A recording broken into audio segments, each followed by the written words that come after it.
Olá! Hoje vamos mergulhar numa história que ajuda a gente a entender uma das questões mais básicas da vida. Por que nos parecemos com nossos pais? A resposta, olha, é uma jornada e tanto pela história da hereditariedade.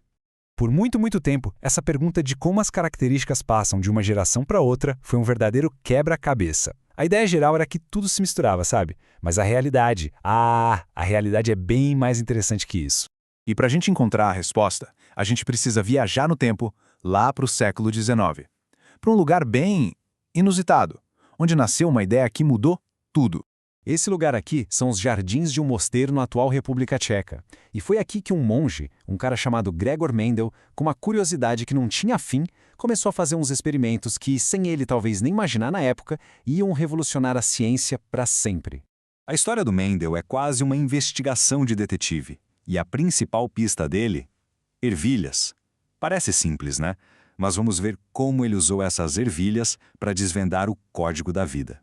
Antes dele, como eu disse, a crença era que as características dos pais simplesmente se fundiam nos filhos. Como se você misturasse tinta amarela e azul e pronto, desse verde. Simples assim. Só que o Mendel, ele desconfiava que tinha algo mais aí. Então ele resolveu testar essa ideia de um jeito super metódico, científico mesmo. Uma abordagem que, na boa, ninguém mais estava usando naquela época. Todo bom detetive precisa da ferramenta certa, né? E para o Mendel, essa ferramenta não foi uma lupa, não. Foi uma coisa bem mais comum. A modesta, porém perfeita, planta de ervilha.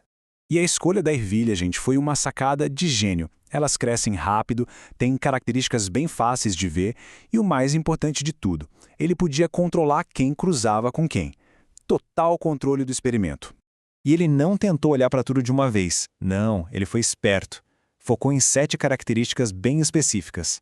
A cor da flor, a altura da planta, o formato da semente.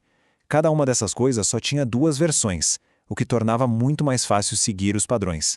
E para ter certeza absoluta de que ele estava cruzando a planta A com a planta B, ele mesmo fazia a polinização. Era um trabalho manual super cuidadoso, transferindo pólen com um pincelzinho. Pois bem, foi no seu primeiro grande experimento que Mendel topou com a primeira pista desse mistério todo. Uma característica que, assim do nada, parecia ter desaparecido por completo. O método dele era direto: pegar 2 plantas puras, cada uma com uma característica oposta. Por exemplo, uma que só dava sementes amarelas e outra que só dava sementes verdes. Então vamos lá. Ele cruzou a planta de semente amarela com a de semente verde. E aí, o que nasceu dessa mistura? E a resposta foi, no mínimo, chocante. Todas, absolutamente todas as plantas dessa primeira geração nasceram com sementes amarelas. Cadê o verde? Parecia que a característica da semente verde tinha sido deletada. Mas o Mendel, com aquela intuição dele, achou que ela estava só escondida em algum lugar. Então, se a característica verde estava só escondida, como provar isso? Bom, ele levou o experimento um passo adiante, para a próxima geração.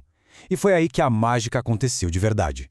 Ele deixou que essas plantas híbridas da primeira geração se autopolinizassem. E o resultado? A tal característica perdida, a cor verde, voltou com tudo. Isso provava que a característica não tinha sido destruída, nada disso. Ela estava apenas em recesso, quietinha. E foi por isso que ele a batizou de característica recessiva.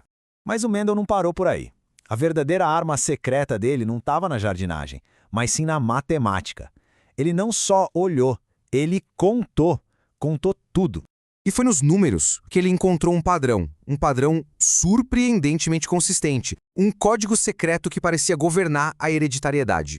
Isso aqui, para a biologia da época, era algo nunca visto. Ele contou mais de 8.000 sementes da segunda geração. Em vez de bagunça, de caos, ele encontrou uma ordem matemática perfeita.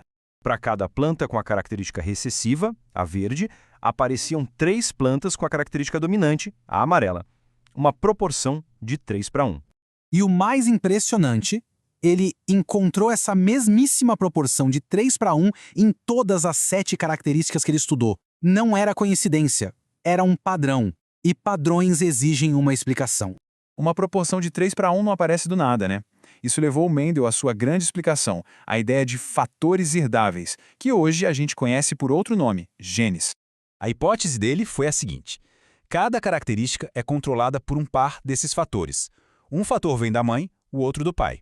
E na hora de formar as células reprodutivas, esses fatores se separam. Hoje, esses fatores que o Mendel imaginou, bom, a gente chama eles de genes. E as diferentes versões de um mesmo gene, como o fator para a semente amarela e o fator para a semente verde, são o que chamamos de alelos. E isso nos leva a uma das distinções mais importantes da genética toda.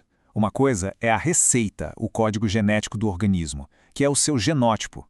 Outra, bem diferente, é o resultado final, aquilo que a gente vê, a característica física, que é o fenótipo. E pensar que tudo isso saiu de um jardim silencioso de um mosteiro.